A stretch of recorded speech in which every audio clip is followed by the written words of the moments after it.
As I said just a minute ago, here in Dallas there is a preppers thing. That's really kind of a derogatory word now, isn't it?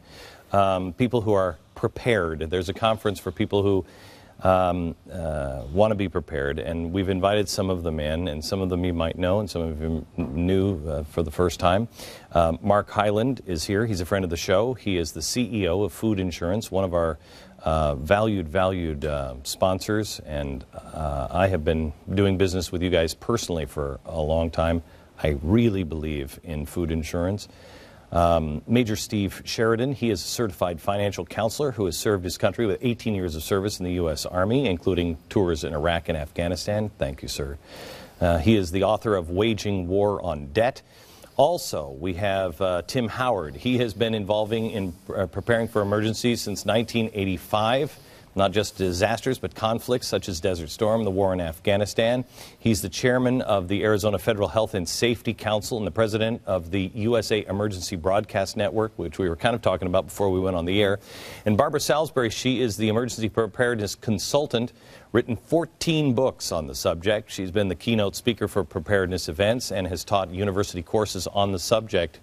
Are there people in universities outside of the Mountain West that want to know about these things? There really are. There really are. That is a, now is it like a night class, or are these like young people who are like, I want to know how to take care of myself? All of the above. Really? That is shocking and good to hear.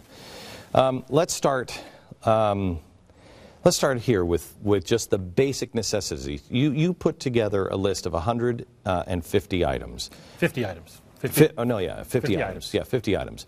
Out of the 50 items, how many of those things are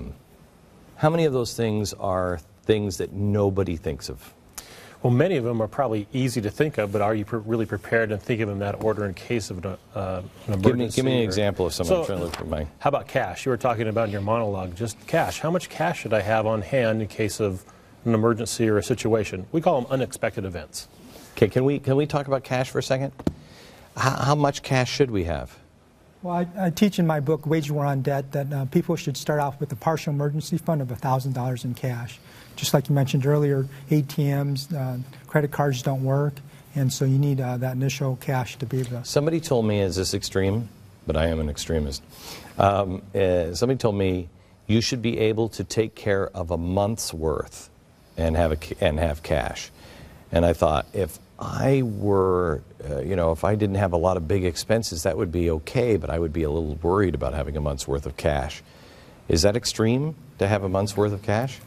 That is quite a bit. I mean, you'd probably want, several months of an emergency fund, but to have that much cash, you might have other things that you can actually barter with. Because if you have to go that long with just using cash, society's probably starting to break down a bit. And, cash is probably like full faith and credit in the United States. Yeah, that's great. So let me talk, first of all, let's stay in cash for a second.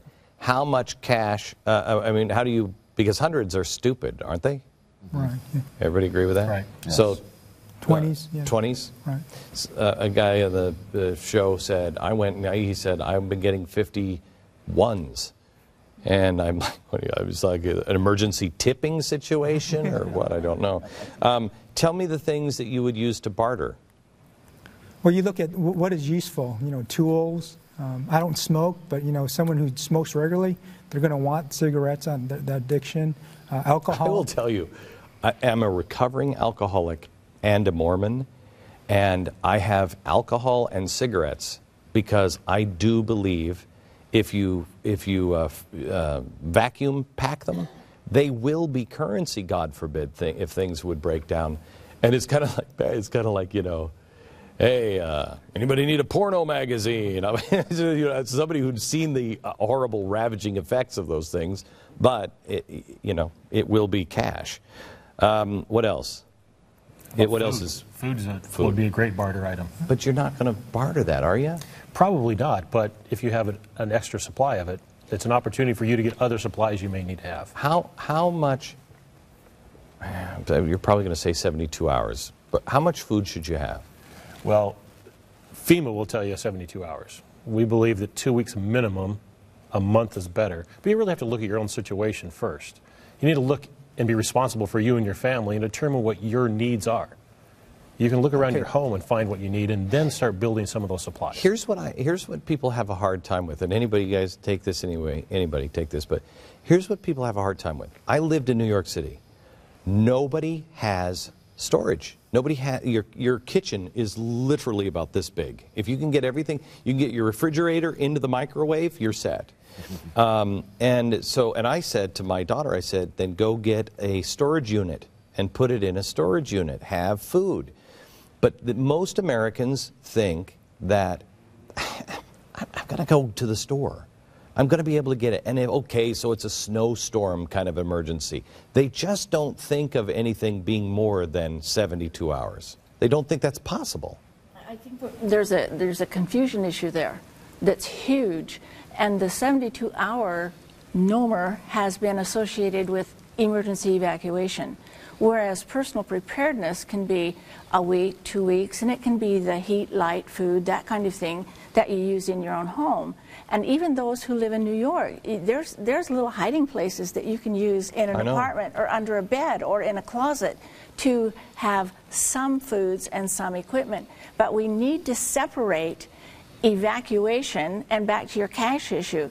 You would never take $1,000 to a shelter, and so you've got to come back and help yourself understand the difference between what is needed for an evacuation and what is needed for personal preparedness. Okay, so let me go on evacuation.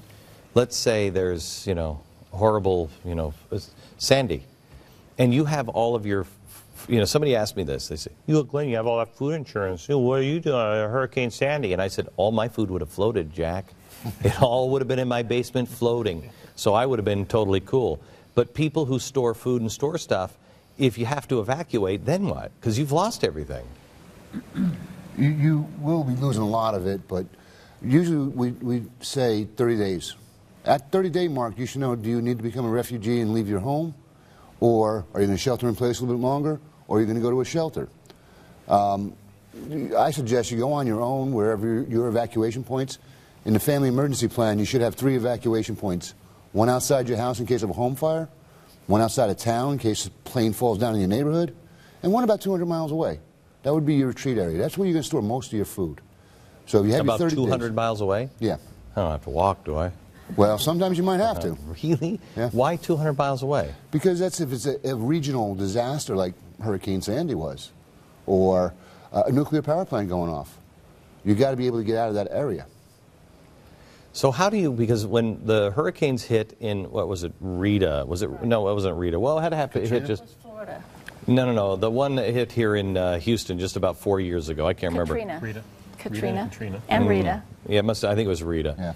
Yeah. And it came in and rolled in. It didn't do much damage, but most people had the problems on the freeways. That's where all the problems happen, because people thought, I'm going to get out, and then they couldn't.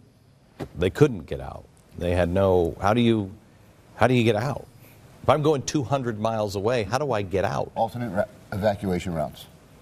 You can probably disqualify your main thoroughfares because you know they're going to be blocked with everybody else. So what's a backwoods way of going?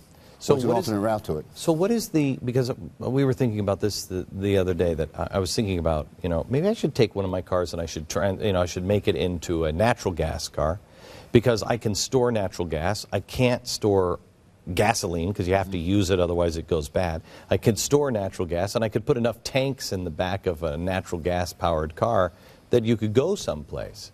What is any idea of what the best for fuel for being able to get from one place to another if it's bad? Anybody? That's a tough question, I think. I think we have to divide up what Barbara was talking about too, and saying there's situations in which you need to know how to take care of yourself in the situation you're in, and other times we recognize you need to move on. Okay, so let me go back to the basics. The things on the 50 list. Give me some other things that people probably don't think of. Things that they recognize they need but don't think about taking care of. Some of their personal items. Do you have a jump drive or a USB stick that has all of your information on it? If you need to move out, do you have those things ready to go? Do you have some clean clothing that's packed and ready to go instead of trying to fumble around in whatever situation you find yourself in to get out? Do you have some of the necessities of just clean water? How are you going to take care of just clean water? And that, whether that's a disaster or a crisis or just an unexpected event, because the unexpected events happen all the time. How much do you have to, like, yeah, this is why I say I'm underprepared, because I am really prepared. However, when it comes down to it, I haven't lived my life with the mentality of, and quite honestly, I don't want to, live my life with the mentality of, okay, go, go. I mean, I don't want to live that way. And so when it happens, I could get my 72-hour, I could get things, but if it's something that's going to be prolonged, I am going to have to spend, you know, half a day saying, okay, that was in this, okay, open up that box, make sure we get, you know, and trying to figure out what kind of an emergency it is and trying to put it together then. I'm in trouble, aren't I? Yes, but there's again, you've got to separate your thinking, because what you were talking about is evacuation. The kinds of foods, the kind of equipment. I'm totally fine. If I'm staying at the house, I'm totally fine. Okay, so then you don't worry about it at home. You learn to hunker down there, but you also learn that you have a kit that has 2 units in it, that has the things of necessity, food, clothing, that kind of thing, but you don't have water in that. You've got water in addition to, and if you can grab that container, whatever it may be, it won't be a backpack that fits on your back, except the great big one that they have. A little tiny one won't work, so it's got to be sufficient to take care of you into a shelter area.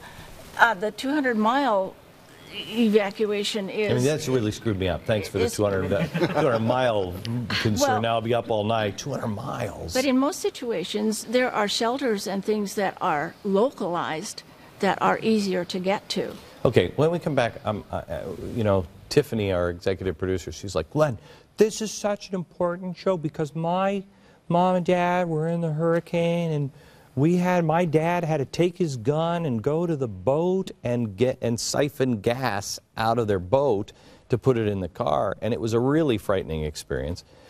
But as we started talking about that, we also talked about, well, you know what? There's a much smaller emergency than that, and I want to talk about that next.